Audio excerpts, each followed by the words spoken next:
바닥에 떨어진 낡은 사진. 서진의 떨리는 손이 천천히 그것을 집어든다. 저기 그거 제 거예요. 이게 어떻게? 5살 남자아이가 로봇 장난감을 들고 환하게 웃고 있는 오래된 사진. 그 순간 절대 있을 수 없는 일이 내 눈앞에서 벌어졌죠. 핏기 없는 창백한 얼굴. 눈동자가 흔들리고 입술이 파르르 떨린다. 이건 말도 안 돼. 뭔가 잘못됐다는 걸 직감한 민호. 서진을 걱정스럽게 바라본다. 원장님 왜 그러세요? 괜찮으세요?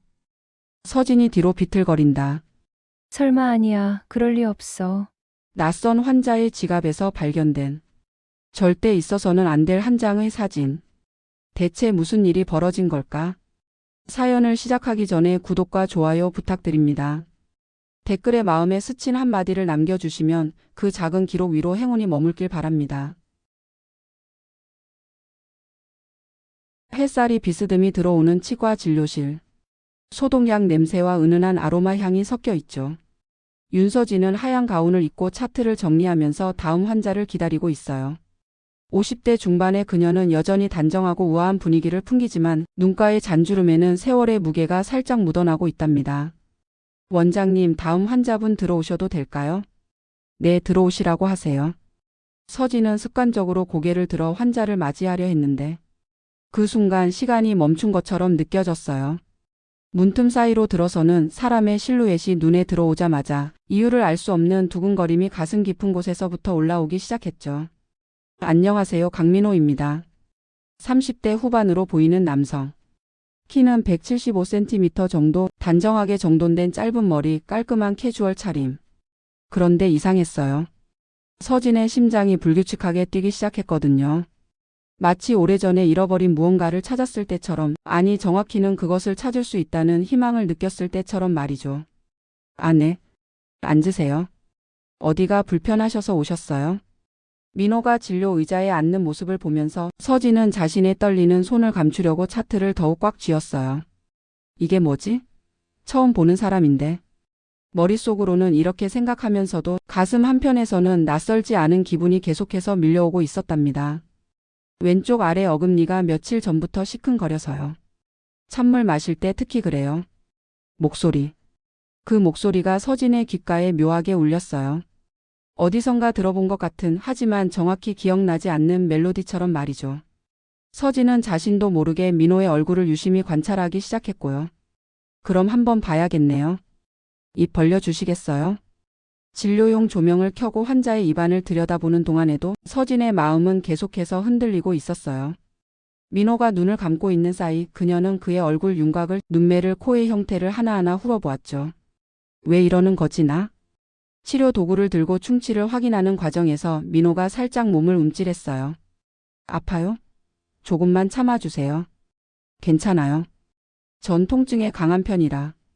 그가 웃을 때 입꼬리가 올라가는 각도와 눈가에 생기는 잔주름. 그 모든 게 서진의 가슴을 조였어요. 마치 오래전 기억 속 누군가의 모습이 오버랩되는 것처럼 흐릿하지만 강렬하게 다가왔거든요. 충치가 좀 오늘 때우는 게 좋겠어요. 그럼 바로 해주세요. 마취 주사를 준비하면서 서진은 왜 떨리는지 이해할 수 없었어요. 20년 넘게 치과 의사로 일하면서 수천 명의 환자를 봤지만 이런 기분은 처음이었죠. 주사 바늘을 잡은 손에 힘을 주며 깊게 숨을 들이쉬었답니다. 조금 따끔할 거예요. 마취를 하고 약이 퍼질 때까지 기다리는 동안 어색한 침묵이 흘렀어요. 민호는 천장을 바라보고 있었고 서진은 기록을 정리하는 척하면서 계속 그를 힐끔힐끔 쳐다보고 있었죠. 원장님, 혹시 이 동네에서 오래 사셨어요? 네? 아, 네. 한 15년 정도 됐네요. 왜 그러세요? 그냥 뭔가 익숙한 느낌이 들어서요. 어디선가 본 것 같기도 하고. 그 말에 서진의 심장이 또 한 번 쿵 하고 내려앉았어요. 나만 이런 게 아니구나. 하지만 입 밖으로는 차분한 대답만 나왔죠. 동네가 작아서 그럴 수도 있죠. 마취됐나 확인해 볼게요. 치료를 시작했어요. 드릴 소리가 진료실에 울려 퍼지는 동안 서진은 최대한 집중하려고 애썼지만 자꾸만 민호의 얼굴에서 눈을 뗄 수가 없었답니다. 그가 가끔 보이는 작은 버릇들, 긴장할 때 주먹을 꽉 쥐는 것, 침을 삼킬 때의 목젖 움직임, 심지어 숨쉬는 패턴까지도 모든 게 낯설지 않게 느껴졌어요. 이런 느낌. 도대체 왜? 이 사람이 누구길래? 충치를 제거하고 레진을 채우는 작업. 평소라면 기계적으로 할 수 있는 일인데 오늘은 유독 신경이 곤두서 있었죠. 민호의 입안에서 눈을 떼지 않으면서도 서진의 의식은 계속해서 그의 전체적인 분위기를 존재감을 느끼고 있었답니다. 다 됐어요. 입 헹구시고요. 민호가 가글을 하고 일어나 앉는 모습. 그 동작 하나하나에서도 서진은 묘한 기시감을 느꼈어요. 미칠 것 같아. 나 지금 완전히 정상이 아니야. 깔끔하게 해주셨네요. 감사합니다. 찬 음식이나 너무 딱딱한 건 오늘 하루만 피하세요. 민호가 자리에서 일어나려 할 때였어요.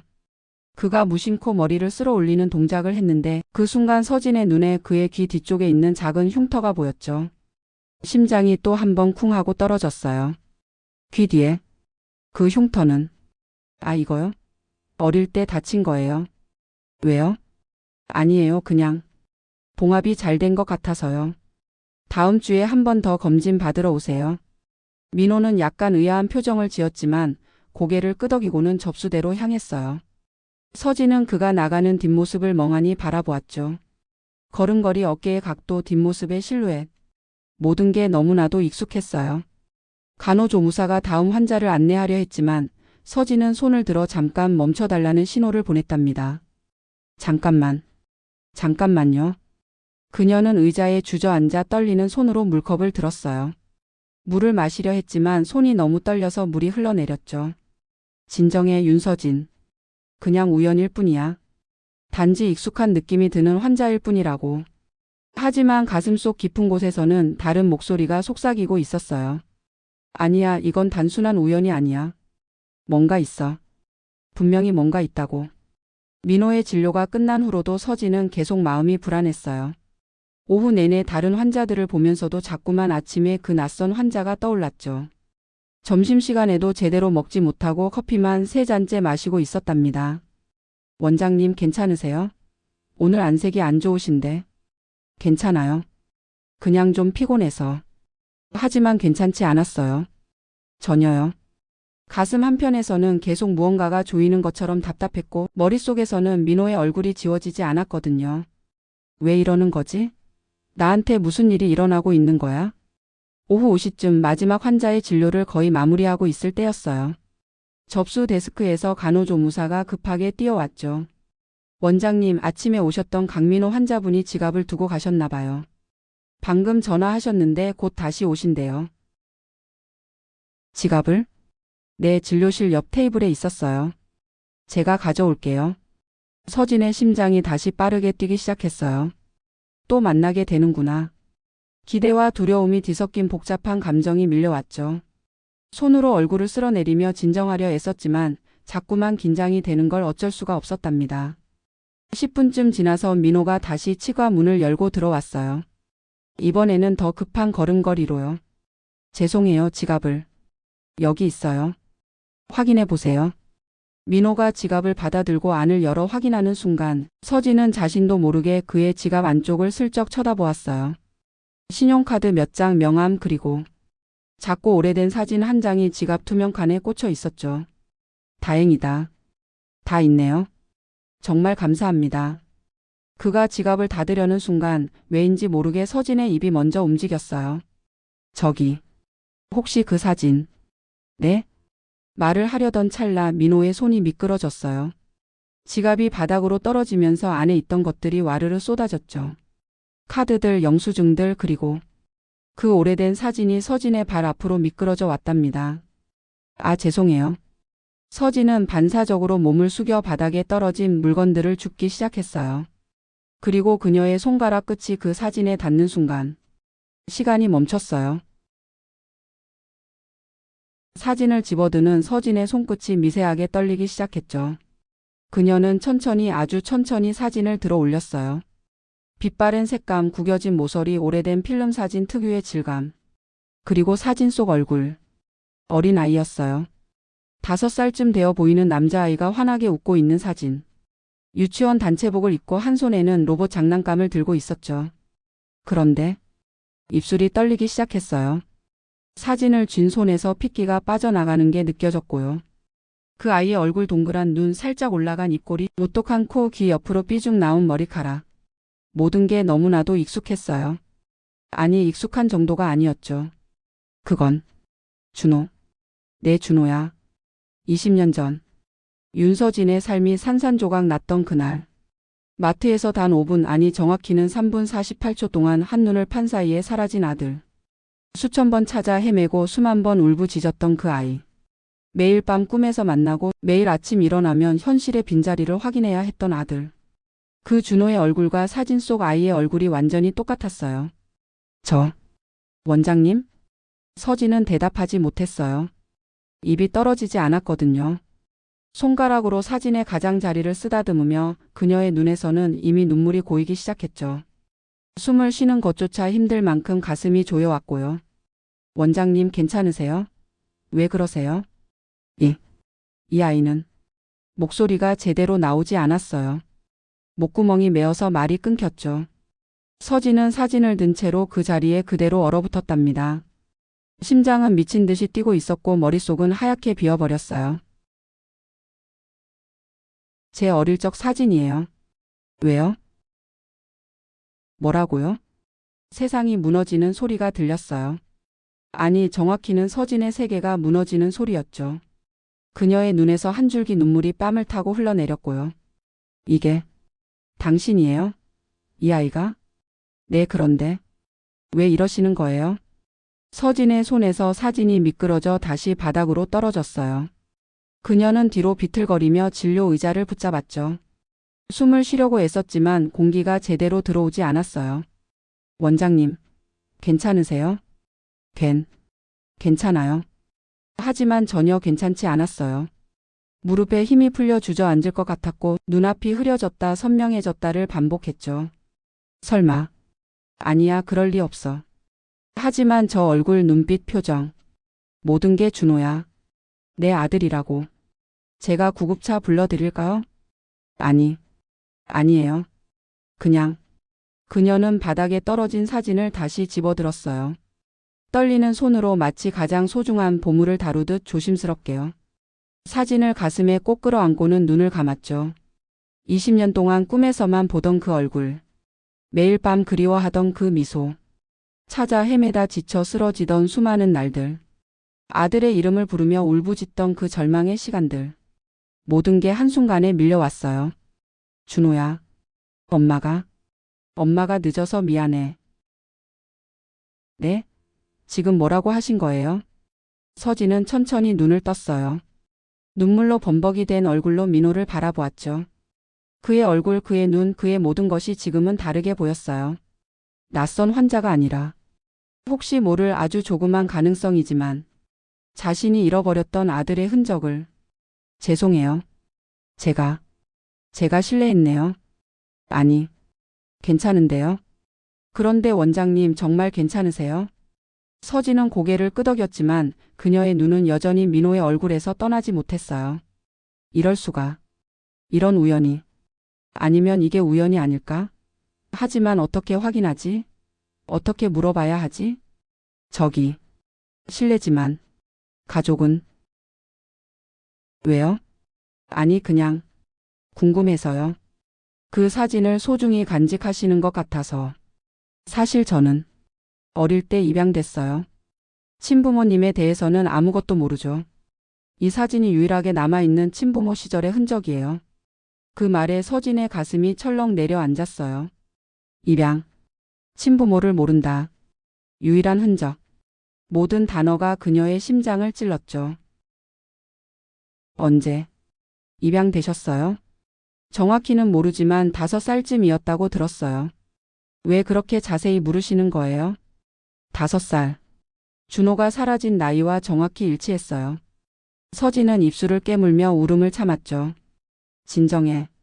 아직 확신할 수 없어. 하지만. 아니에요. 그냥 사연이 있으실 것 같아서요. 민호는 여전히 의아한 표정이었지만 더 이상 묻지 않고 지갑을 정리했어요. 서진은 그가 지갑을 주머니에 넣고 일어서는 모습을 멍하니 지켜보았죠. 그럼 저는 이만. 다음 주에 검진 받으러 올게요. 꼭 오세요. 민호가 나가는 뒷모습을 보며 서진은 그 자리에 서서 한참을 움직이지 못했어요. 간호조무사가 다가와 어깨를 두드렸지만 그녀는 전혀 반응하지 못했죠. 원장님, 정말 어디 아프신 거 아니에요?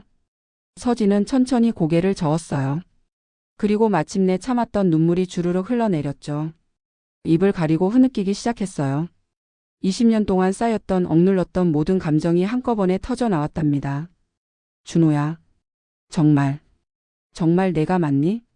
민호가 완전히 사라진 후 서진은 진료실 구석에 주저앉아 한참을 울었어요. 가슴이 찢어질 것 같았고 숨쉬는 것조차 고통스러웠죠. 하지만 동시에 희망이라는 이름의 작은 불씨가 가슴 한편에서 다시 타오르고 있었어요.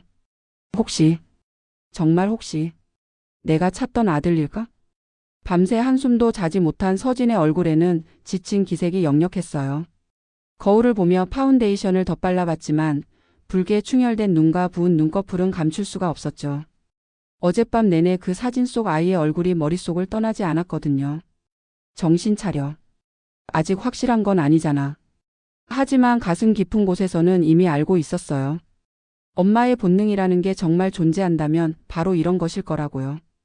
20년이라는 시간이 흘렀어도 아들을 알아보는 그 느낌만큼은 변하지 않았답니다. 진료 스케줄을 확인하던 중 간호조무사가 조심스럽게 다가왔어요. 원장님, 어제 그 환자분. 강민호 씨가 오늘 아침 일찍 전화하셨어요. 뭐라고 하셨어요? 다음 주 검진 예약을 오늘로 당길 수 있냐고요. 급한 일이 있으신 것 같던데. 어떻게 할까요? 서진은 잠시 망설였어요. 마음 한편으로는 당장이라도 민호를 보고 싶었지만 다른 한편으로는 두려웠죠. 만약 자신의 추측이 틀렸다면? 만약 그저 닮은 사람일 뿐이라면? 오늘 점심시간에 잡아주세요. 알겠습니다. 오전 진료는 지옥 같았어요. 환자들의 말이 귀에 들어오지 않았고 손에 쥔 기구가 자꾸 미끄러졌죠. 시계를 몇 번이나 확인했는지 몰라요. 점심시간이 다가올수록 서진의 불안감은 극에 달했답니다. 민호가 치과 문을 열고 들어왔을 때 서진은 창밖을 바라보고 있었어요. 그의 발소리를 듣는 순간 온몸의 근육이 경직되는 걸 느꼈죠. 안녕하세요, 원장님. 서진이 천천히 돌아섰어요. 오늘의 민호는 어제와는 달랐어요. 표정이 더 진지했고 눈빛에는 무언가 결심한 듯한 빛이 서려 있었죠. 오셨어요. 앉으세요. 민호가 진료 의자에 앉았지만 입을 벌리지 않았어요. 대신 주머니에서 무언가를 꺼냈죠. 서진의 눈이 그것을 따라갔어요. 어제 그 사진이었답니다. 원장님, 어제 이상하게 반응하신 거 우연이 아니죠? 서진의 숨이 멎었어요. 예상하지 못한 질문에 어떻게 대답해야 할지 몰랐죠. 무슨 말씀이세요?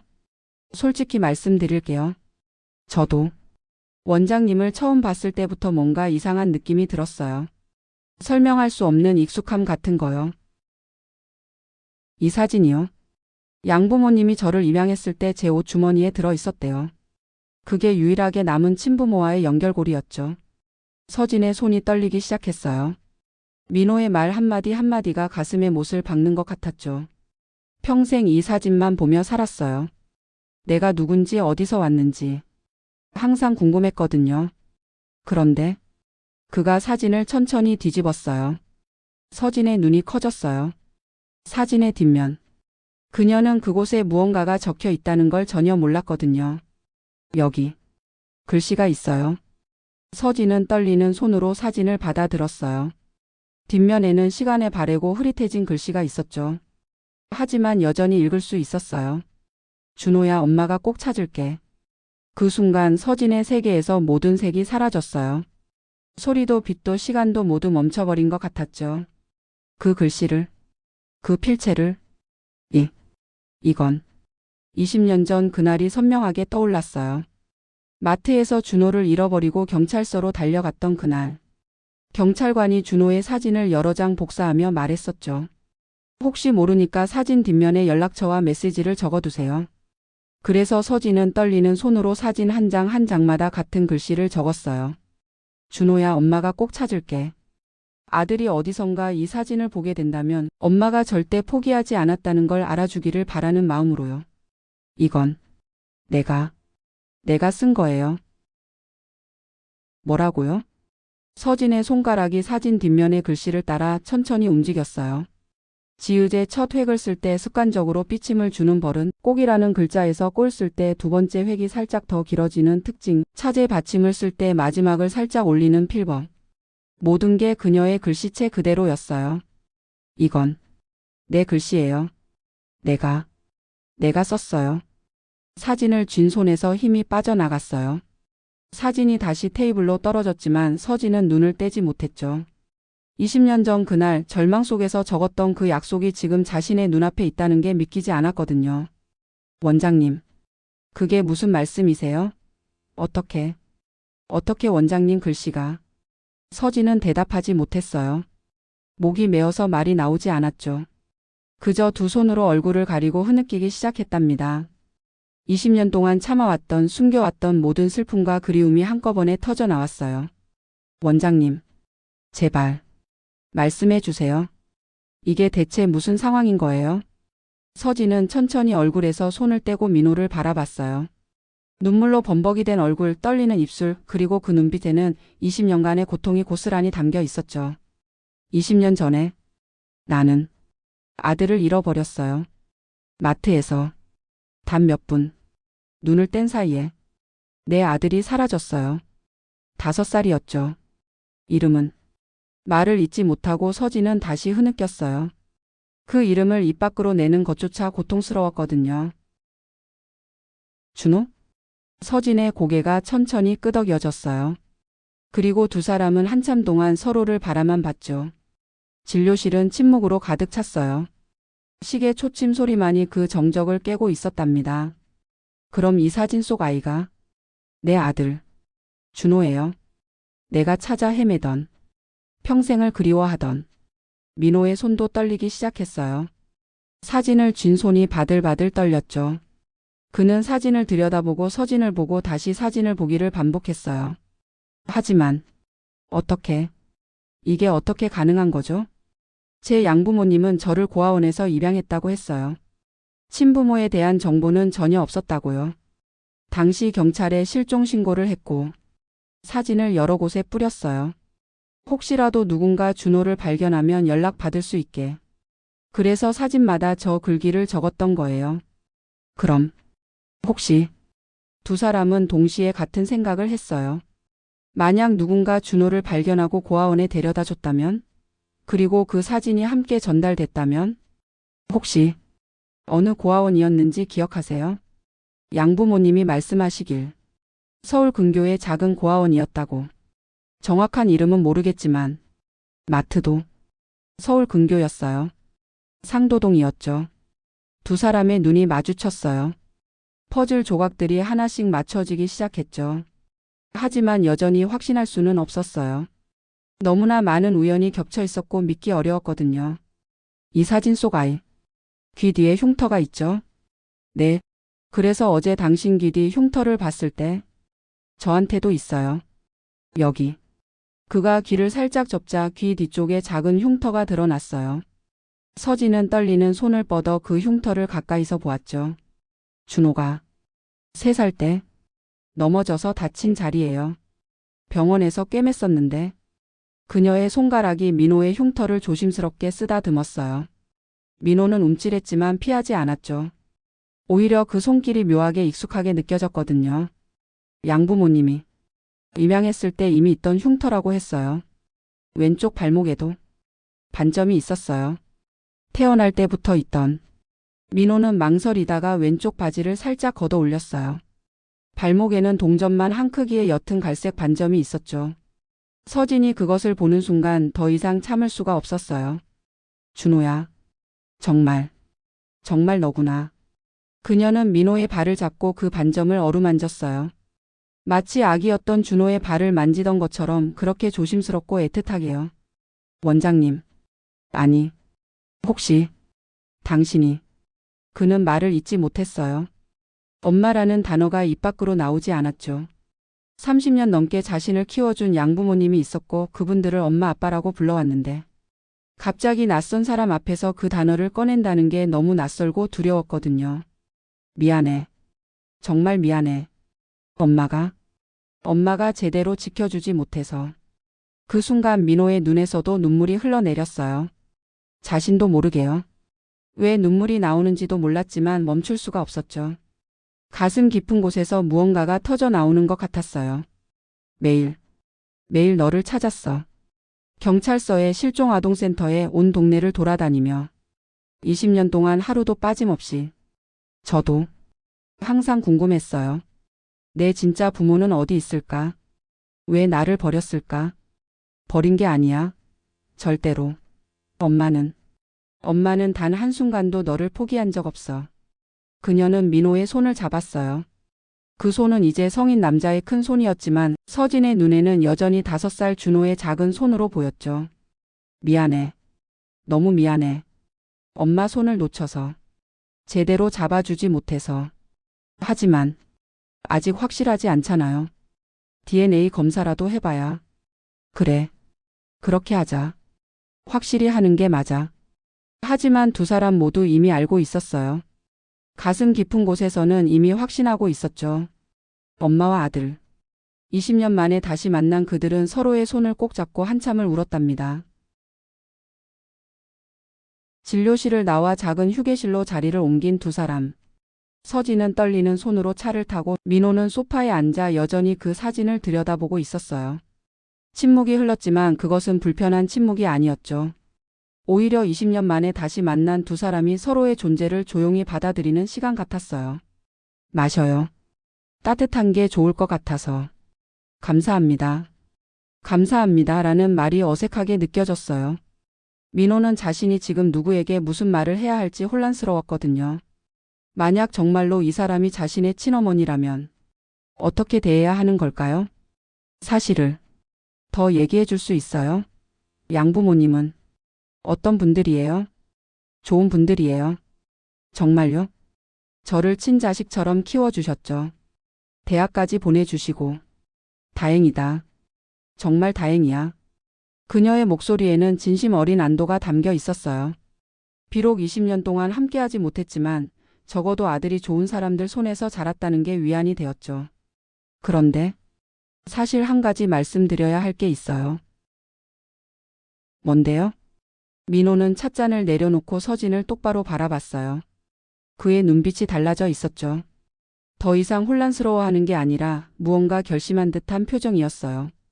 사실 이 사진을 제가 일부러 떨어뜨린 거예요. 네? 처음 원장님을 봤을 때부터 뭔가 느낌이 왔어요. 설명할 수 없는 끌림 같은 거요.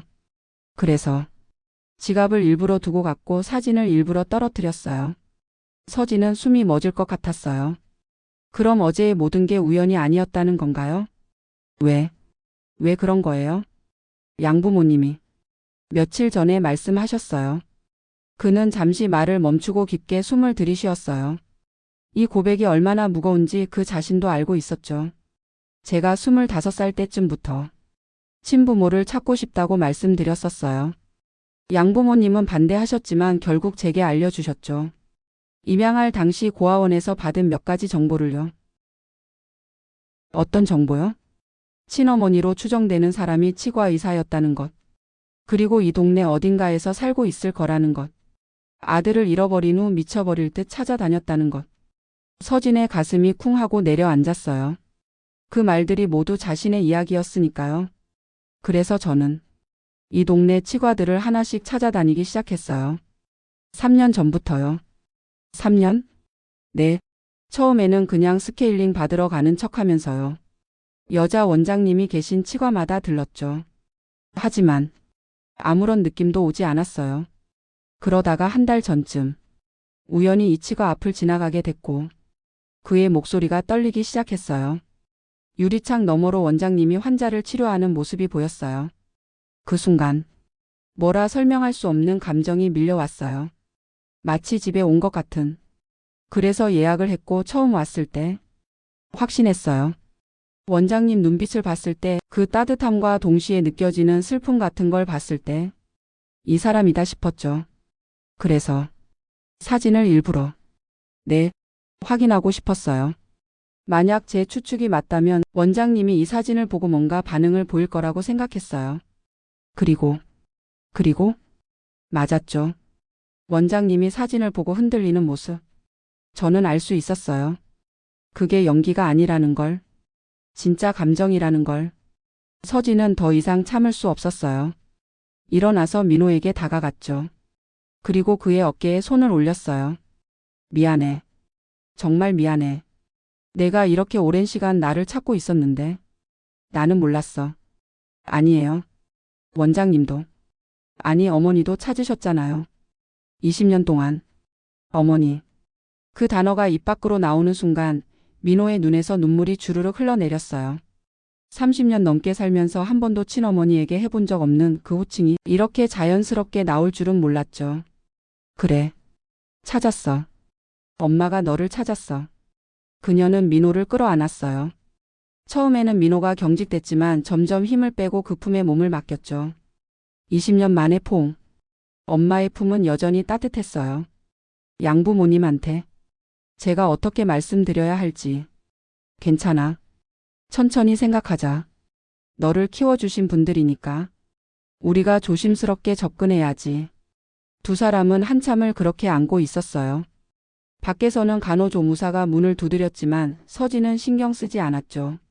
지금 이 순간이 20년을 기다린 시간보다 훨씬 소중했으니까요. 사실 한 가지 더 있어요. 뭔데? 민호는 주머니에서 작은 봉투를 꺼냈어요. 그리고 그 안에서 머리카락 몇 가닥을 꺼냈죠. DNA 검사. 바로 할 수 있어요. 제 머리카락을 준비해 왔거든요. 이미. 준비를? 네. 만약 제 추측이 맞다면 빨리 확인하고 싶었어요. 그래야 제 인생을 다시 시작할 수 있을 것 같아서요. 서진은 민호의 손을 잡았어요. 그리고 그의 눈을 깊이 들여다봤죠. 검사 결과가 나오기 전에도. 나는 이미 알아. 내가 내 아들이라는 걸. 저도요. 저도 알아요. 그럼 확인만 하는 거야. 우리가 이미 아는 진실을 세상에 증명하는 거지. 네, 그래요. 서진은 자신의 머리카락도 뽑았어요. 그리고 민호의 것과 함께 조심스럽게 봉투에 담았죠. 내일 당장 검사 의뢰할게. 2주 정도 걸릴 거야. 2주. 길지만 기다릴 수 있어요. 이미 20년을 기다렸는데 2주쯤이야. 두 사람은 마주 보며 웃었어요. 눈물과 함께 나온 웃음이었지만 그 어느 때보다 환했죠. 준호야. 내 엄마. 그 순간 창밖으로 햇살이 쏟아져 들어왔어요. 마치 20년간의 어둠을 밝히는 것처럼 두 사람을 따뜻하게 감싸 안았죠. 윤서진과 강민호 아니 준호는 서로를 바라보며 조용히 미소 지었답니다. 20년 만의 재회. 그것은 기적이었고 동시에 두 사람이 포기하지 않았기에 이뤄진 약속의 완성이었어요. 간호조무사가 조심스럽게 문틈으로 안을 들여다봤어요. 서로를 꼭 안고 있는 두 사람의 모습이 보였죠. 그녀는 미소를 지으며 조용히 문을 닫았답니다. 원장님, 드디어 행복해지시는 거구나. 복도 끝에서는 환자들이 기다리고 있었지만 아무도 재촉하지 않았어요. 오늘만큼은 그냥 두어야 할 것 같았거든요. 20년을 기다린 사람에게는 몇 시간쯤 더 기다려줄 수 있었으니까요. 검사 결과를 받으러 가는 날 아침. 서진은 새벽 5시부터 잠을 이루지 못하고 침대에 누워 천장만 바라봤어요. 머리로는 이미 알고 있었지만 공식적인 확인이라는 게 주는 무게감이 생각보다 훨씬 무거웠거든요. 괜찮아. 그냥 확인하는 거야. 이미 우리가 아는 걸 증명하는 것뿐이라고. 하지만 손은 계속 떨렸어요. 립스틱을 바르다가 선이 삐뚤어지고 머리를 묶으려다가 3번이나 다시 풀어야 했죠. 옷도 4번이나 갈아입었답니다. 무엇을 입어야 할지, 어떤 모습으로 아들을 다시 만나야 할지 모르겠었거든요. 약속 시간보다 30분 일찍 도착한 서진은 로비 의자에 앉아 입구만 바라보고 있었어요. 시계를 확인한 지 벌써 10번째. 손에 든 핸드백 끈을 계속 만지작거리며 긴장을 감추려 했지만 온몸이 경직되어 있었죠. 그때 병원 자동문이 열리며 민호가 들어왔어요. 그도 서진처럼 일찍 온 모양이었죠. 두 사람의 눈이 마주쳤고 민호가 천천히 다가왔어요. 안녕하세요. 왔구나. 네, 왔어요. 호칭이 어색했어요.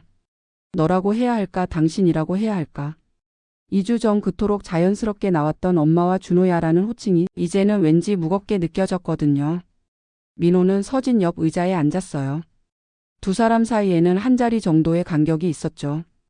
2주 전에는 껴안았던 사이인데 지금은 이렇게 거리를 두고 있다니. 둘 다 그 아이러니를 느꼈지만 아무도 먼저 다가서지 못했어요. 잘 지냈어? 네. 원장님은요? 원장님. 그 호칭이 서진의 가슴을 찔렀어요. 2주 전에는 엄마라고 불렀었는데. 하지만 뭐라 말할 수가 없었죠. 어쩌면 지금이 더 현실적인 거리일지도 몰랐으니까요. 나도 잘 지냈어. 아니, 사실은 한숨도 못 잤어.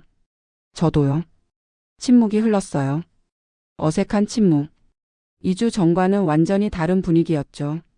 그때는 발견의 충격과 감격 속에서 모든 게 자연스러웠는데 이제 시간이 지나니 현실의 무게가 느껴지기 시작했어요. 저 양부모님께 말씀드렸어요. 뭐라고 하셨어? 처음에는 많이 당황하셨죠. 어머니. 그러니까 양어머니는 우셨고 아버지는 아무 말씀도 안 하셨어요. 그냥 방으로 들어가셨죠. 서진의 가슴이 아려왔어요. 30년 넘게 아들을 키워준 사람들의 마음이 어떨지 상상이 갔거든요. 그래서 어떻게 됐어? 사흘 후에 아버지가 저를 부르셨어요. 그리고 말씀하셨죠. 내가 원한다면 친어머니를 만나봐라. 하지만 우리를 잊지는 말아라고. 어머니는 제 손을 잡고 이렇게 말씀하셨어요. 민호야, 너를 낳아준 분에게 가는 게 죄가 아니야. 엄마도 내가 궁금했을 거야. 가서 인사 좀 해라고. 그 말을 전하는 민호의 눈에서 눈물이 흘렀어요. 서진도 눈물을 참을 수가 없었죠. 좋은 분들이네. 정말. 그런데 원장님. 응? 솔직히 저 지금 너무 혼란스러워요. 2주 전에는 확신했었어요. 원장님이 제 친어머니라는 걸. 그래서 그렇게 자연스럽게 엄마라고 부를 수 있었고요. 하지만 시간이 지나니까 그가 말을 잊지 못했어요. 서진은 그의 다음 말을 기다렸죠. 진짜 엄마라는 게 뭘까? 하는 생각이 들어요. 저를 낳아준 사람? 아니면 저를 키워준 사람? 서진의 가슴이 무너져 내렸어요. 하지만 그 질문이 당연하다는 것도 알고 있었죠. 둘 다야. 나는 너를 낳았지만 제대로 지켜주지 못했어. 그분들은 너를 키웠고 사랑을 줬지. 그러니까 너한테는 엄마가 2명인 거야. 하지만 그게 가능한가요? 두 엄마를 동시에 사랑하는 게? 가능하고 말고. 아니, 그래야 해. 나는 내가 날 엄마라고 부르지 않아도 괜찮아. 내가 편한 대로 부르면 돼. 원장님이라고 해도 서진 씨라고 해도. 하지만 괜찮아. 나는 그냥 내가 행복하길 바랄 뿐이야. 20년 동안 너를 찾은 건 내가 날 엄마라고 불러주길 바라서가 아니었어. 그냥 내가 어디서 어떻게 살고 있는지, 건강한지, 행복한지 알고 싶었던 거야. 민호는 고개를 숙였어요. 어깨가 떨리고 있었죠. 죄송해요. 제가 너무 이기적인 것 같아요. 아니야. 내 감정이 당연한 거야. 30년 넘게 다른 부모님 밑에서 자랐는데 갑자기 친어머니가 나타났다고 바로 적응할 수 있겠어? 하지만 원장님은 20년을 기다리셨잖아요. 그래. 기다렸어. 하지만 그 기다림의 끝이 내가 날 엄마라고 부르는 것일 필요는 없어. 그냥 내가 잘 살고 있다는 걸 아는 것만으로도 충분해. 민호가 고개를 들었어요. 눈물로 범벅이 된 얼굴로 서진을 바라봤죠. 정말 그래도 되나요? 그래. 우리 천천히 가자. 서두를 필요 없어. 그때 간호사가 다가왔어요. 윤서진 강민호 보호자님, 결과 나왔습니다. 두 사람은 동시에 몸을 경직시켰어요. 드디어 진실을 확인할 시간이 온 거죠. 의사는 봉투를 두 사람 앞에 놓았어요. 봉인된 하얀 봉투. 그 안에 20년의 진실이 담겨 있었죠. 직접 확인하시겠습니까? 서진과 민호는 서로를 바라봤어요. 두 사람 모두 떨리고 있었죠. 두 사람은 동시에 손을 뻗어 봉투를 잡았어요. 그리고 천천히, 아주 천천히 뜯기 시작했죠. 종이가 찢어지는 소리가 진료실에 울렸어요. 서류를 꺼냈어요. A사 용지 한 장. 거기에는 복잡한 수치들과 전문 용어들이 빼곡히 적혀 있었죠. 하지만 두 사람의 눈은 단 한 줄에만 집중됐어요. 친자 확률 99.99%. 시간이 멈췄어요. 서진의 손에서 서류가 미끄러져 떨어졌죠. 민호는 그 자리에 얼어붙었고요. 정말이구나. 알고 있었어요. 둘 다 이미 알고 있었죠. 하지만 이렇게 명확한 숫자로 확인하니까 현실이 무겁게 다가왔어요. 민호야. 민호는 몸을 굳혔어요. 2주 전처럼 자연스럽게 반응할 수가 없었죠. 머리로는 이 사람이 자신의 친어머니라는 걸 알지만 가슴은 아직 준비가 안 된 것 같았어요. 죄송해요. 조금 시간이 필요할 것 같아요. 그 말에 서진의 팔이 허공에 그대로 멈춰버렸어요. 껴안으려던 자세 그대로 얼어붙었죠. 괜찮아. 당연해. 하지만 괜찮지 않았어요. 가슴이 찢어질 것 같았죠. 20년을 기다렸는데 이제 겨우 찾았는데 아들은 자신을 밀어내고 있었으니까요. 제가 너무 혼란스러워요. 머리로는 원장님이 제 친어머니라는 걸 아는데 가슴은 아직 알아? 이해해. 양부모님 생각도 나고 30년 넘게 저를 키워주신 분들인데 갑자기 다른 사람을 엄마라고 부른다는 게 그래. 내 말이 맞아. 침묵이 흘렀어요. 의사는 조용히 자리를 떴고 진료실에는 두 사람만 남았죠. 99.99%라는 확률이 적힌 서류는 바닥에 떨어져 있었어요. 민호야. 아니 민호 씨. 내가 준비될 때까지 기다릴게. 20년을 기다렸는데 조금 더 기다리는 건 어렵지 않아. 하지만 원장님은 이미 너무 오래 기다리셨잖아요. 괜찮아. 정말이야. 나는 그냥 내가 존재한다는 것만으로도 행복해. 내가 살아있고 건강하고 좋은 부모님 밑에서 자랐다는 것만으로도. 목이 메어서 더 이상 말을 잇지 못했어요. 서진은 민호의 손을 꼭 쥔 채 고개를 숙였죠. 시간을 주세요. 제발. 얼마든지. 민호는 손을 빼냈어요. 그리고 한 걸음 두 걸음 뒤로 물러섰죠. 서진은 그 모습을 바라보며 입술을 깨물었어요. 울음이 터질 것 같았지만 참았죠. 아들 앞에서 무너지고 싶지 않았거든요. 저 먼저 가볼게요. 응. 조심해서 가. 민호가 진료실 문을 열고 나가려는 순간 서진이 불렀어요. 민호야. 민호가 멈춰섰어요. 돌아보지는 않았지만요. 사랑해. 그건 변하지 않아. 민호의 어깨가 떨렸어요. 하지만 그는 대답하지 않고 그대로 문을 나갔죠. 문이 닫히는 소리가 진료실에 울렸어요. 혼자 남은 서진은 그 자리에 주저앉았어요. 바닥에 떨어진 검사 결과지를 집어들고 99.99%라는 숫자를 바라보며 눈물을 흘렸죠. 찾았는데. 겨우 찾았는데. 왜 이렇게 멀게 느껴지는 거니? 서진은 일주일 동안 민호에게 연락하지 않았어요. 시간을 주겠다고 약속했으니까요. 하지만 매일 밤 핸드폰을 들여다보며 혹시 메시지가 왔나 확인하곤 했죠. 물론 아무것도 없었지만요. 진료에 집중하려 애썼지만 쉽지 않았어요. 환자들의 말이 귀에 들어오지 않고 밤에는 악몽에 시달렸죠. 준호를 찾아 헤매다가 깨어나고 또 잠들면 준호가 자신을 밀어내는 꿈을 꾸곤 했어요. 그러던 어느 날 오후 민호가 예고 없이 치과를 찾아왔어요. 원장님 강민호 환자분이 들어오라고 해요. 민호가 진료실로 들어왔을 때 서진은 창밖을 바라보고 있었어요. 돌아보는 게 두려웠거든요. 혹시 또 거부당하면 어쩌나 하는 두려움이요. 원장님. 민호의 얼굴은 창백했어요. 일주일 동안 제대로 자지 못한 것 같았죠. 눈 밑에 다크서클이 짙었고 입술은 바짝 말라 있었어요. 죄송해요.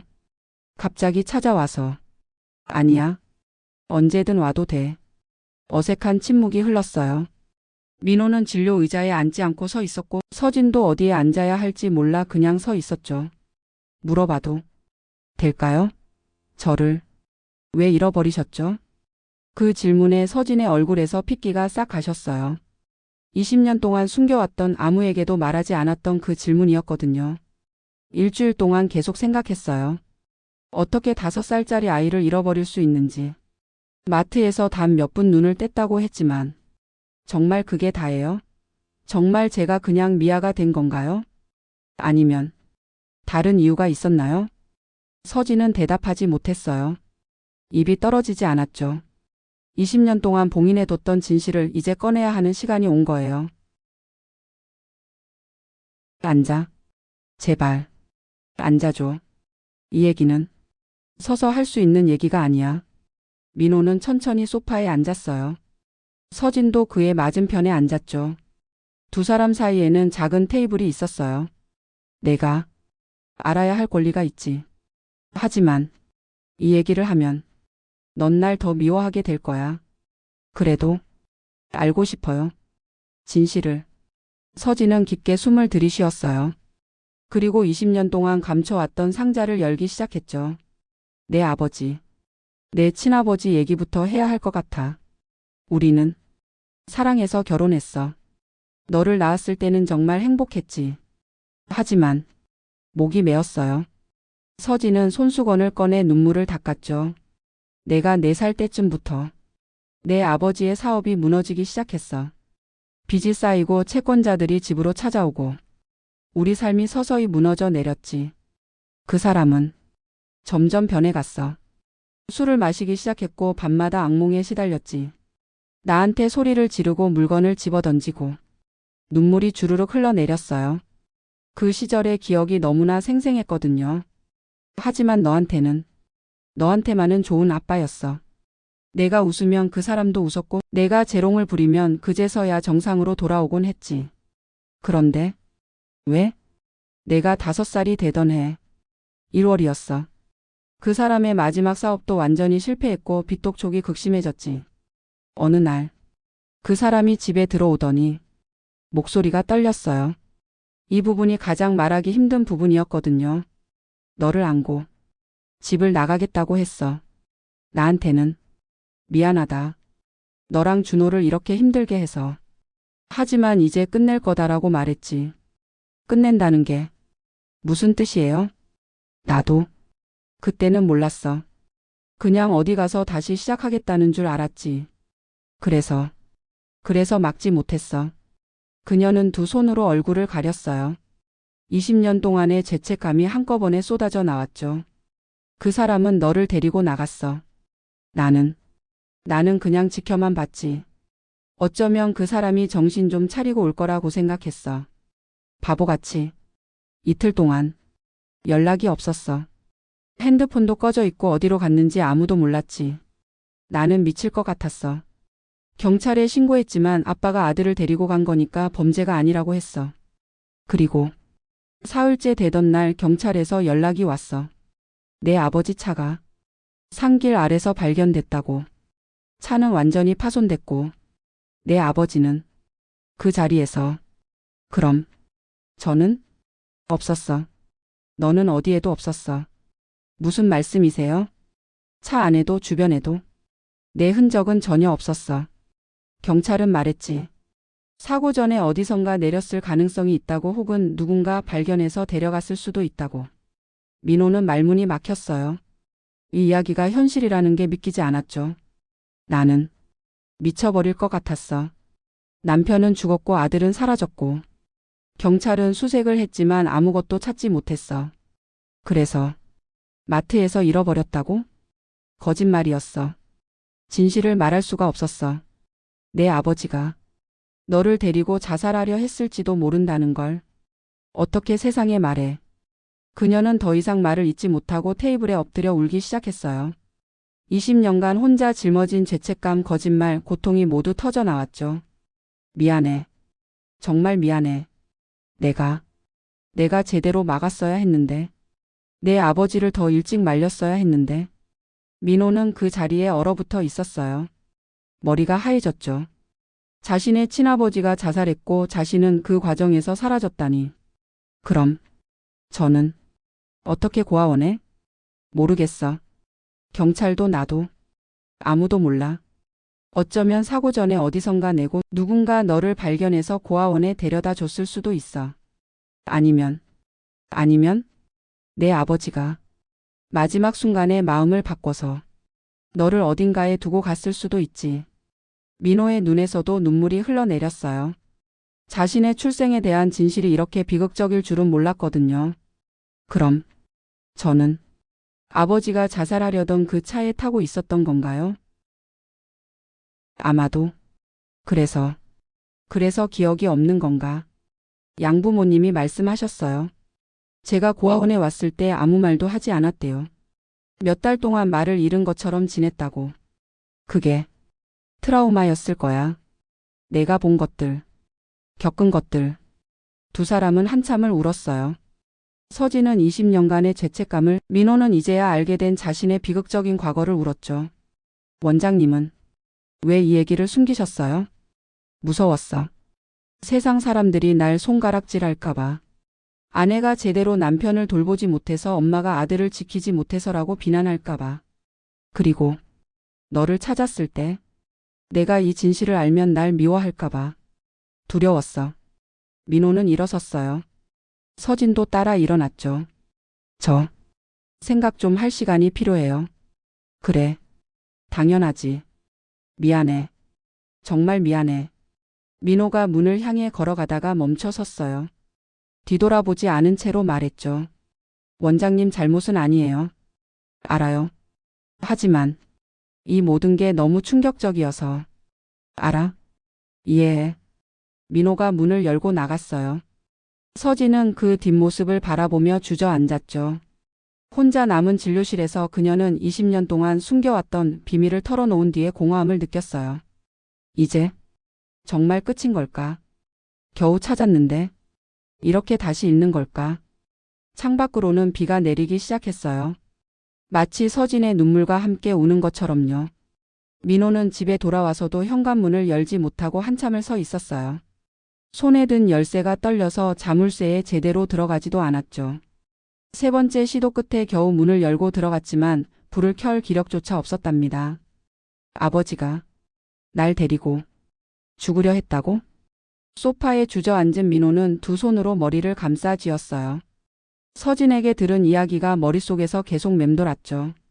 친아버지의 차가 산길 아래로 떨어지는 장면이 상상되고 그 차 안에 5살 자신이 타고 있었을 거라는 생각에 온몸이 얼어붙었어요. 그럼 나는 단순히 잃어버린 아이가 아니었던 거야. 아버지의 절망에 끌려간 거였어. 눈물이 흘러내렸어요. 지난 일주일 동안 흘린 것보다 더 많은 눈물이 쏟아져 나왔죠. 자신의 존재 자체가 누군가의 고통의 일부였다는 사실이, 그리고 그 고통이 죽음으로 이어졌다는 게 너무나 감당하기 힘들었거든요. 핸드폰이 울렸어요. 양어머니의 전화였죠. 민호는 한참을 망설이다가 받지 않았어요. 지금 이 상태로 부모님과 대화할 자신이 없었거든요. 밤새 잠들지 못한 민호는 천장만 바라보고 있었어요. 창밖으로는 새벽 햇살이 비치기 시작했지만 그의 마음속은 여전히 어둠으로 가득했죠. 30년 동안 나는 내가 누구인지도 모르고 살았어. 그냥 버려진 아이인 줄 알았는데 아니었어. 나는 말을 잇지 못했어요. 자신이 어떤 존재인지 정의할 단어를 찾을 수가 없었거든요. 침대 옆 서랍에서 그 오래된 사진을 꺼냈어요. 5살 자신의 환한 미소, 로봇 장난감을 든 작은 손, 그리고 사진 뒷면에 적힌 어머니의 글씨. 이 웃음 뒤에 그런 일이 기다리고 있었던 거구나. 사진을 가슴에 안고 눈을 감았어요. 희미한 기억의 파편들이 떠올랐죠. 어둡고 좁은 공간, 차가 흔들리는 느낌, 누군가의 울음소리. 그것이 기억인지 상상인지는 확실하지 않았지만 가슴이 답답해지는 건 어쩔 수 없었어요. 민호는 결국 양부모님을 찾아갔어요. 현관문을 열자마자 양어머니가 걱정스러운 얼굴로 달려왔죠. 민호야, 어제 전화도 안 받고 얼마나 걱정했는데. 죄송해요, 어머니. 무슨 일 있었니? 민호는 소파에 앉았어요. 양부모님도 그의 맞은편에 앉아 걱정스러운 눈빛으로 바라봤죠. 친어머니를 다시 만났어요. 진실을 들었어요. 제가 어떻게 고아원에 오게 됐는지. 그는 서진에게 들은 이야기를 천천히 전했어요. 친아버지의 사업 실패, 절망, 그리고 아들을 데리고 떠난 마지막 선택. 산길 아래서 발견된 차. 그리고 흔적도 없이 사라진 5살 아이. 이야기를 마칠 때쯤 양어머니는 이미 눈물을 흘리고 있었고 양아버지는 주먹을 불끈 쥐고 있었어요. 민호야, 내가 그런 일을. 저는 단순히 잃어버린 아이가 아니었어요. 아버지의 절망에 끌려간 그런 존재였어요. 민호야, 그건 내 잘못이 아니야. 알아요. 머리로는 알아요. 하지만 목이 메었어요. 더 이상 말을 잇지 못했죠. 내 친어머니는 뭐라고 하시던 자신을 용서할 수 없다고. 아버지를 제대로 막지 못해서 저를 지키지 못해서 평생 죄책감 속에 살았다고. 그분도 많이 힘드셨겠구나. 하지만 왜 진작 말하지 않으셨을까요? 20년 동안 마트에서 잃어버렸다고 거짓말을 하고. 민호야, 어쩌면 그분도 말할 수 없었을 거야. 세상이 어떻게 볼지 내가 어떻게 받아들일지 무서워서. 하지만 저는 알 권리가 있었잖아요. 제 인생이에요. 제가 어떻게 태어났고 어떻게 부모와 헤어졌는지 그걸 알 권리가. 목소리가 높아졌어요. 양부모님은 조용히 민호의 감정이 터져 나오는 걸 지켜봤죠. 30년 동안 저는 제가 누군지도 모르고 살았어요. 왜 버려졌는지, 부모는 누군지 항상 공허했어요.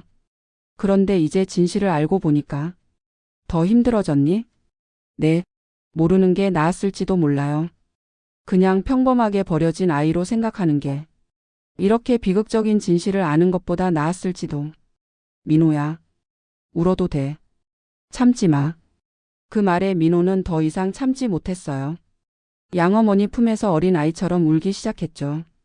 30년 넘게 살면서 품어왔던 정체성에 대한 혼란, 뿌리 없음에 대한 불안, 그리고 이제야 알게 된 비극적인 진실. 모든 게 한꺼번에 쏟아져 나왔어요. 서진은 환자를 보고 있었지만 집중할 수가 없었어요. 어제 민호에게 진실을 말한 후로 한숨도 자지 못했거든요. 그가 어떻게 받아들였을지, 지금 어디서 무엇을 하고 있을지 계속 걱정되었죠. 원장님, 다음 환자분이. 네? 괜찮으세요? 오늘 많이 피곤해 보이시는데. 괜찮아요. 다음 분 들어오라고 하세요. 하지만 괜찮지 않았어요. 점심시간이 되자마자 진료실 문을 잠그고 소파에 주저앉았어요. 내가 잘못했을까? 진실을 말한 게? 핸드폰을 꺼내 민호의 번호를 바라봤어요. 전화를 걸고 싶었지만 용기가 나지 않았죠. 그가 자신을 원망하고 있을까봐, 다시는 보고 싶지 않다고 할까봐 두려웠거든요. 미안해. 준호야. 엄마가 더 강했어야 했는데. 내 아버지를 더 잘 돌봤어야 했는데. 그때 진료실 문을 두드리는 소리가 들렸어요. 원장님, 손님이 찾아오셨는데요. 점심시간이라고. 나중에 오시라고. 그게 강민호 씨세요? 서진의 심장이 멎는 것 같았어요. 벌떡 일어나 거울을 보니 눈이 퉁퉁 부어 있었죠. 급하게 찬물로 얼굴을 씻고 문을 열리고 민호가 서 있었어요. 그의 얼굴도 서진 못지않게 지쳐 보였죠. 두 사람은 한동안 말없이 서로를 바라봤어요. 왔구나. 들어와. 앉아. 민호가 진료실로 들어와 의자에 앉았어요. 서진도 그의 맞은편에 앉았죠. 침묵이 흘렀어요. 어제보다 더 무겁고 답답한 침묵이었답니다. 밤새 생각했어요. 제가 어떻게 태어났고 어떤 과정을 거쳐서 지금의 제가 됐는지. 그 모든 진실을요. 민호야. 미안해. 아니에요. 사과는 됐어요. 이미 충분히 들었으니까. 솔직히 화가 났어요. 왜 진작 말하지 않으셨냐고. 30년 동안 제가 얼마나 궁금해했는지, 얼마나 공허했는지. 원장님은 모르실 거예요. 알아. 상상은 할 수 있어. 상상이 아니에요. 직접 겪어보지 않으면 모르는 거예요. 거울을 볼 때마다 이 얼굴은 누구를 닮은 걸까, 내 성격은 어디서 온 걸까 생각하는 그 기분을. 서진은 대꾸하지 못했어요. 민호의 말이 모두 옳았으니까요. 하지만 양부모님이 말씀하셨어요. 원장님도 피해자라고. 남편을 잃고 아들을 잃고 평생 죄책감 속에 사셨다고. 그래서 더 힘들어요. 누굴 원망해야 할지 모르겠어요. 제 친아버지를? 아니면 그분을 막지 못한 원장님을? 아니면 이 모든 상황을, 나를 원망해도 돼. 정말이야. 내가 더 강했어야 했어. 내 아버지를 더 잘 돌봤어야 했고 너를 지켜야 했는데. 그게 쉬웠을까요? 사업이 무너지고 빚에 쫓기고. 그런 상황에서 정신을 차리고 있기가. 저도 어른이 됐잖아요. 세상이 얼마나 힘든지 알아요. 한순간의 실수가, 한순간의 방심이 모든 걸 바꿀 수 있다는 것도. 서진의 눈에서 눈물이 주르륵 흘러내렸어요. 그래서 물어보고 싶어요. 진심으로. 뭘? 왜? 지금까지 말 안 하셨어요? 진짜 이유가 뭐예요? 서진은 한참을 입을 열지 못했어요. 그리고 천천히, 아주 천천히 대답했죠. 무서웠어. 내가 날 미워할까봐. 20년 동안 너를 찾는 게 내 삶의 이유였어. 그런데 만약 너를 찾았는데 진실을 알게 된 내가 날 원망하고 미워하고 다시는 보고 싶지 않다고 한다면 나는 어떻게 살아야 할지. 그래서 거짓말을 하신 거예요. 비겁했어. 알아. 하지만 너를 잃을까봐 더 무서웠어. 민호는 한참을 말없이 서진을 바라봤어요. 그녀의 눈에서 흐르는 눈물, 떨리는 입술, 무너져 내리는 어깨. 모든 게 진심이라는 걸 알 수 있었죠. 원장님, 저도 무서워요. 이 모든 진실이, 이 비극적인 과거가 저를 규정하게 될까봐. 제가 절망 속에서 끌려간 아이, 자살 시도의 희생자. 그런 존재로만 남을까봐. 서진은 민호의 손을 잡았어요. 그의 손은 차갑게 얼어 있었죠. 아니야. 넌 그 이상이야. 훨씬 더. 어떻게 알아요? 왜냐하면 넌 살아남았으니까. 그 끔찍한 상황에서 5살짜리 아이가 살아남아서 좋은 부모님을 만나고 성장해서 지금 여기 내 앞에 앉아 있잖아. 그건 기적이야. 내 존재 자체가 기적이고 희망이야. 과거가 아무리 비극적이어도 넌 그걸 극복하고 여기까지 온 거야. 민호의 눈에서 눈물이 멈추지 않고 흘렀어요. 서진도 함께 울었죠. 두 사람은 손을 맞잡은 채 한참을 울었답니다. 한참을 울고 나니 진료실은 어둠에 잠겨 있었어요. 어느새 해가 지고 건물 안에는 두 사람만 남아 있었죠. 서진이 일어나 조명을 켜려 하자 민호가 말렸어요. 그냥 이대로 있어요. 어둠이 편해요. 서진은 다시 앉았어요. 창밖으로 들어오는 가로등 불빛이 진료실을 은은하게 비추고 있었죠. 양부모님이 제게 선택라고 하셨어요. 선택? 친어머니를 만날 건지 아니면 그냥 모른 척하고 살 건지. 어떤 선택을 하든 존중하겠다고. 그래서 사실 도망치고 싶었어요. 이 모든 진실에서, 이 복잡한 감정에서 그냥 30년간 살아온 대로 계속 사는 게 편할 것 같았거든요. 서진의 손이 떨렸어요. 민호가 자신을 떠나겠다고 말할까봐 두려웠죠. 하지만 침대에 누워서 생각했어요. 만약 지금 도망친다면 평생 후회하며 살 것 같았어요. 30년 동안 저는 제 뿌리를 찾고 싶었어요. 내가 누구인지, 어디서 왔는지. 그 공허함이 너무 힘들었거든요. 그래? 그런데 이제 답을 찾았어요. 비극적이고 아프고 받아들이기 힘들지만 그래도 진실이에요. 제 진실이고 제 과거고 제 뿌리예요. 서진의 눈에서 눈물이 흘렀어요. 그리고 원장님도 제 일부예요. 저를 낳아주신 분이고 20년 동안 저를 찾아주신 분이고 지금 제 앞에서 함께 울어주시는 분이에요. 민호야. 어머니도 제게 미안하고 저도 무섭고 혼란스러워요. 그래. 나도 무서워. 하지만 그래도 저 이제 도망치고 싶진 않아요. 그 말에 서진의 가슴이 쿵 하고 뛰었어요. 희망이라는 작은 불씨가 다시 타오르기 시작했죠. 정말? 정말 그래도 되는 거니? 네. 쉽지 않을 거예요. 시간도 오래 걸릴 거고 어색할 때도 많을 거예요. 하지만 그래도 해보고 싶어요. 원장님과, 아니 어머니와. 어머니라는 단어가 입 밖으로 나오는 순간 민호의 목소리가 떨렸어요. 서진은 더 이상 참지 못하고 민호를 끌어안았죠. 고마워. 정말 고마워. 내가 이렇게 말해줘서. 민호는 처음에는 경직됐지만 천천히 팔을 들어 서진의 등을 감싸 안았어요. 어색했지만 그래도 따뜻했죠. 저도 감사해요.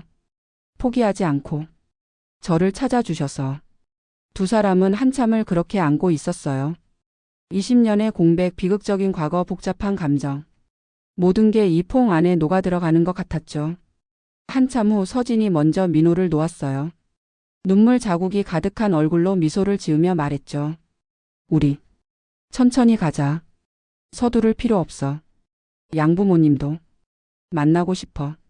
너를 이렇게 훌륭하게 키워주신 분들이니까 인사드리고 싶어. 정말요? 당연하지. 그분들이 너를 사랑으로 키워주지 않았다면 지금의 너는 없었을 거야. 나는 그분들께 진심으로 감사드리고 싶어. 민호의 눈에서 또다시 눈물이 흘렀어요. 하지만 이번에는 슬픔의 눈물이 아니라 감동의 눈물이었죠. 감사합니다. 그렇게 말씀해 주셔서. 고마워할 건 나야. 내가 나한테 기회를 줘서. 두 사람은 마주 보며 웃었어요. 눈물로 범벅이 된 얼굴이었지만 그 어느 때보다 밝은 표정이었죠. 그런데 하나만 물어봐도 될까요? 응, 뭐든지. 제 이름 준호. 그 이름을 계속 불러도 될까요? 서진의 가슴이 뜨거워졌어요. 그 이름은 20년 동안 입 밖으로 꺼내지 못했던 너무나 소중한 이름이었거든요. 부르고 싶어? 네. 강민호라는 이름도 소중하지만 준호라는 이름도 제 일부니까요. 제 시작이었으니까. 준호야. 내 엄마. 엄마. 그 단어가 이번에는 훨씬 더 자연스럽게 나왔어요. 서진은 민호를, 아니 준호를 다시 한번 끌어안았죠. 준호야. 엄마가 꼭 지킬게. 이번에는. 네, 저도 엄마 곁에 있을게요. 이번에는. 진료실 문이 열리는 소리가 들렸어요. 간호조무사가 조심스럽게 고개를 들이밀었죠. 원장님, 퇴근하셔야 하는데 괜찮으세요? 아, 네. 지금 갈게요. 다행이다. 화해하신 것 같아서. 그녀는 조용히 문을 닫았어요. 서진과 준호는 서로를 바라보며 웃었죠. 집에 가야겠다. 저도. 두 사람은 함께 진료실을 나왔어요. 엘리베이터를 기다리며 서 있는데 준호가 조심스럽게 말했어요. 다음 주에 양부모님께 소개해 드릴게요. 정말? 네, 두 분 다 제 부모님이니까요. 서로 만나셔야죠. 고마워. 정말. 엘리베이터가 도착했어요. 두 사람은 나란히 타고 1층으로 내려갔죠. 밖으로 나오니 선선한 저녁 바람이 불었어요. 서진과 준호는 각자의 차로 향하다가 멈춰섰어요. 어머니, 쉽지 않을 거예요. 저도 가끔은 혼란스럽고 화가 나고 슬플 거예요. 알아? 그럴 때 이해해 주실 수 있어요? 당연하지. 얼마든지. 내가 필요한 만큼 시간을 가져. 나는 기다릴게. 감사합니다. 이제 집에 가자. 오늘 하루 너무 길었어. 네, 조심히 들어가세요. 너도. 준호야. 그 이름을 부르는 서진의 목소리는 따뜻했어요. 준호는 차에 타기 전 한 번 더 뒤돌아봤죠. 서진이 손을 흔들고 있었어요. 다음 주에 봬요. 응, 다음 주에. 두 사람은 각자의 차에 탔어요. 시동을 걸고 천천히 주차장을 빠져나갔죠. 서진은 백미러로 준호의 차를 바라보며 눈물을 흘렸어요. 하지만 이번에는 슬픔의 눈물이 아니었죠. 감사합니다. 정말. 감사합니다. 준호도 눈물을 흘리고 있었어요. 핸들을 잡은 손이 떨렸지만 마음은 이상하게 평온했죠. 이제 시작이구나. 진짜 시작. 그는 깊게 숨을 들이쉬고 내쉬었어요. 앞으로 가야 할 길이 험난할 거라는 걸 알았지만 더 이상 혼자가 아니라는 것도 알았죠. 집에 도착한 서진은 20년 동안 간직해왔던 상자를 꺼냈어요. 준호의 어릴 적 사진들, 유치원 작품들, 신발 한 켤레. 모든 게 그대로 보관되어 있었죠. 이제 내게 돌려줄 수 있겠다. 내 과거를, 내 기억을. 그녀는 상자를 가슴에 안고 조용히 울었어요. 하지만 이번 눈물은 달랐어요. 절망이 아닌 희망의 눈물, 후회가 아닌 감사의 눈물이었죠. 준호는 침대에 누워 천장을 바라보고 있었어요. 옆에는 그 오래된 사진이 놓여 있었죠. 준호. 나는 준호기도 하고 민호기도 해. 둘 다 나야. 그는 사진을 가슴에 안고 눈을 감았어요. 처음으로 평온한 잠에 빠져들었죠. 서진과 준호 그리고 준호의 양부모님이 함께 앉아 있었어요. 처음에는 어색했지만 점점 자연스러운 대화가 오갔죠. 민호를, 아니 준호를 이렇게 훌륭하게 낳아주셔서 감사합니다. 아니에요. 제가 감사드려야죠. 제가 지키지 못한 아이를 이렇게 사랑으로 키워주셔서. 이제 이 녀석한테는 엄마가 둘이네. 네, 행운이죠. 네 사람은 함께 웃었어요. 거짓과 상처로 뒤엉켰던 20년이 비로소 조금씩 이어지기 시작했죠. 준호야, 이제라도 내 곁에 있어 줄래? 네 엄마. 우리 같이 가요. 창밖으로 햇살이 쏟아져 들어왔어요. 마치 새로운 시작을 축복하는 것처럼 네 사람을 따뜻하게 감싸 안았죠. 1년 후 준호의 결혼식 날. 서진과 양어머니가 나란히 앉아 아들의 행복한 모습을 바라보고 있어요. 두 엄마의 눈에는 행복한 눈물이 고여 있고 준호는 두 분을 번갈아 보며 환하게 웃고 있답니다. 엄마 고마워요. 두 분 다.